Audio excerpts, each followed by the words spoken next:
आपण 10वं का करतो, 13वं का करतो आणि वर्षश्राद्ध का करतो हे आपल्याला माहित नसतं महाराज. हो, पण कसं असतं, पूर्वीपासून रीत चालत आली म्हणून आपण ते कार्य करायचं. हो, पण त्याचं मागचं शास्त्रही आपल्याला माहिती नसतं. तर 13वं का करतात, 10वं का करतात आणि वर्षश्राद्ध का करतात याचा मागे शास्त्राचं कारण आहे. हो, आपल्या हिंदू धर्मामध्ये किती संस्कार आहे माहिती का कोणाला? बोलत चला, मला तुमचीच मुलगी समजा महाराज. बोलत चला, हिंदू धर्मामध्ये किती संस्कार आहे? 16 संस्कार आहे. या 16 संस्कारांमधून आपल्याला 16 संस्कार पूर्ण माहिती नाही महाराज. हो, इथले बसलेल्यांपैकी 16 संस्कार कोणाला पूर्ण माहिती नसतील, पण त्याच्यामधून 3 संस्कार आपल्यावर नकळत होत असतात. हो, ते म्हणजे ज्यावेळेस बाळ जन्माला येत असतं त्यावेळेस सर्वप्रथम त्याच्यावर संस्कार होतो, तो म्हणजे नामकरण संस्कार. ज्यावेळेस जन्माला येतं त्यावेळेस आपण लेकराचं नाव ठेवत असतो. आता इथे बसलेले जेवढे लोक आहेत त्यांचं प्रत्येकाचं नाव असेल. हो, का कोणी या ठिकाणी बिना नावाचं बसलेलं आहे? कोणी असेल तर हात वरती करा की त्याचं नावच नाही गावामध्ये, बिना नावाचा माणूस आहे, असं कोणी आहे का? तर नाही महाराज.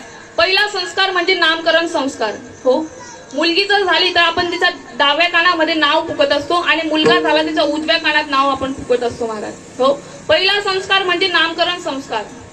दुसरा संस्कार म्हणजे अग्नीचा आणि ब्राह्मणाचा साक्षीने होत असतो, तो म्हणजे कोणता संस्कार? विवाह संस्कार. विवाह संस्कार. आणि तिसरा म्हणजे जो सर्वांना अटळ आहे तो म्हणजे कोणता?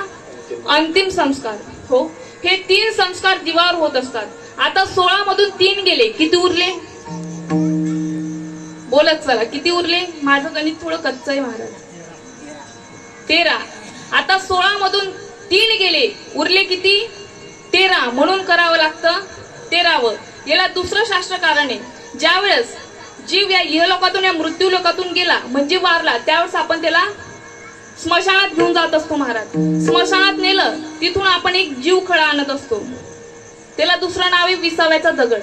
हो, त्या दगडाला आपण आणत असतो आणि 13 दिवस आपल्या घरात एक पांढऱ्या कापडामध्ये बांधून ठेवत असतात. इथं आणलं असेल, आज तुम्हाला माहिती आहे. हो, ताजी घटना आहे महाराज. हो, 13 दिवस अखंड आपल्या घरात दिवा चालत असतो. त्या दिवेच्या साक्षीने तो दगड, विसाव्याचा दगड आपल्या घरात राहतो, म्हणून आपल्याला करावं लागतं 13वं.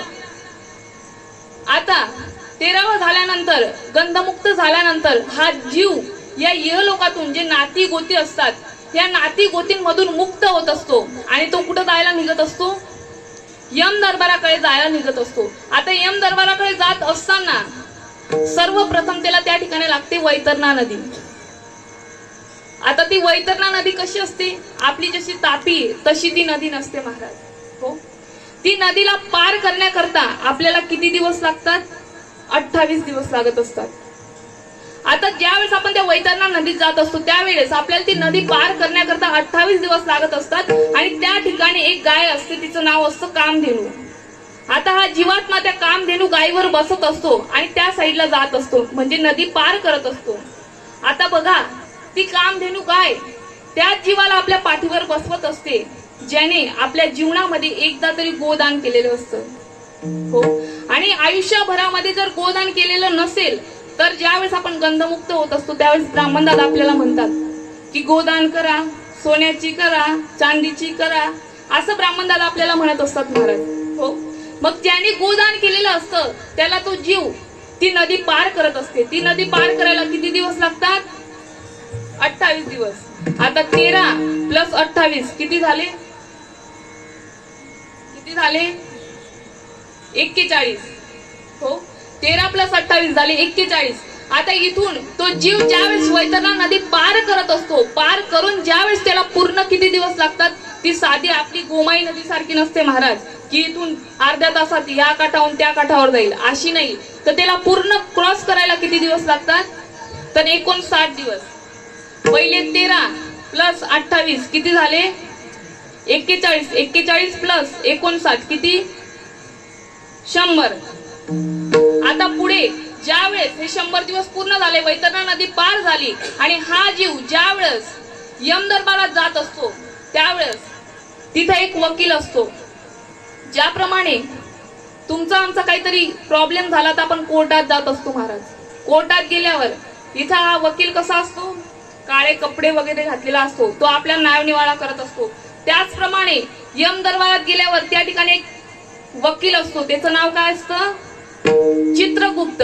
तो चित्रगुप्त आपला न्यायनिवाडा करत असतो, आपली फाईल काढतो की हा व्यक्ती मृत्यू पावलाय. आता याची फाईल काढल्यावर तो बघत असतो की याने किती चांगले कर्म केले, किती वाईट कर्म केले, किती याने पुण्य केले या लोकात, मृत्यू लोकात किती लोकांच्या काड्या केल्या, हे सगळं तो बघत असतो, लिस्ट काढत असतो. आणि हे पूर्ण करण्याकरता, आपली फाईल तपासण्याकरता त्या चित्रगुप्ताला किती दिवस लागतात, 265. आता पहिले 13 प्लस 28 झाले 41, 41 प्लस 59 झाले 100 आणि 100 प्लस 265 किती झाले, 365. 365 म्हणजे किती वर्ष झाले, 365 दिवस म्हणजे किती वर्ष झाले, 1 वर्ष. म्हणून करावं लागतं वर्ष श्राद्ध, आणि त्याला शास्त्रात दुसरं नाव असतं पुण्यस्मरण. हो, आता कळला आपला किती दिवसांचा प्रवास असतो, किती दिवसांचा प्रवास आपल्याला करावा लागतो. तर वर्षभराचं गणित मी तुमचा पूर्ण सांगितलंय महाराज. आता याच्यानंतर पुढे जाऊन आपण महिन्याचे पित्र जीव घालत असतो. आता महिन्याचे पित्र का जीव घालतात, याचं मागचे देखील शास्त्र कारण आहे. हो, लक्ष देऊन ऐका. आता हा जीवात्मा तर निघून गेलाय, पण तुम्हाला जर कोणी विचारलं तर तुम्हाला सांगण्याकरता तुम्हाला उत्तर पाहिजे तुमच्याकडे. लक्ष देऊन ऐका. महिन्याचे पित्र का जीव घालतात, ज्याप्रमाणे आपण सकाळी उठलो तर आपला टाइम ठरलेला असतो महाराज. सकाळी 4 वाजता उठले, आंघोळ वगैरे केली, देवपूजा केली, 7-8 वाजता आपल्याला चहा नाश्ता लागत असतो. बरोबर आहे, सर्व चहा नाश्ता करतात की नाही करत, सर्वजण करतो महाराज. 11-12 वाजले आपला जेवणाचा टाइम होतो, सर्व 11-12 वाजले का जेवण करत असतात. 4 वाजले म्हणजे आपला चहाचा टाइम होत असतो, आणि संध्याकाळी 7-8 वाजले म्हणजे आपला जेवणाचा टाइम होत असतो. ज्याप्रमाणे आपला टाइम ठरलेला आहे त्याचप्रमाणे त्या पित्रांचा देखील टाइम ठरलाय महाराज. ज्याप्रमाणे तुम्ही आम्ही या ठिकाणी महिन्याचे पित्र खाली जीव घालत असतो, तुम्ही जर या ठिकाणी पित्रांना जीव घातलं तर लगेच त्यांना त्या ठिकाणी तृप्ती होत असते. म्हणून आपल्याला या ठिकाणी महिन्याचे पित्र जीव घालावे लागतात. हो, आता तुम्ही म्हणणार असं कशावरून, आता इथे बसलेल्या सर्वांकडे मोबाईल असतो, अँड्रॉइड मोबाईल सर्वांकडे महाराज. आता त्या मोबाईल मध्ये ऍप्लिकेशन असतात, फेसबुक, इन्स्टा, व्हॉट्सअप, फोन पे, गुगल पे. आता फोन पे, गुगल पे असं एक ऍप्लिकेशन आहे, त्याच्यात जर तुम्ही माझा नंबर टाकला 8888817509, सर्वांनी मोबाईल काढला आणि त्याच्यात जर हा नंबर टाकला आणि त्या नंबरवर तुम्ही 10,000 टाकले तर लगेच ते माझ्या अकाउंटला सेंड होतील की नाही. फोन पे सर्व वापरतात, सर्वांना माहिती, ते पैसे लगेच माझ्या अकाउंटला सेंड होतील. बरोबर, त्याचप्रमाणे सांगायचं एकच आहे, तुम्ही जर महिन्याचे पित्र जर खाली जीव घातले तर लगेच त्या ठिकाणी त्यांना तृप्ती येईल. हो, म्हणून आपल्याला महिन्याचे पित्र या ठिकाणी जीव घालावं लागतात. विठ्ठल विठ्ठल.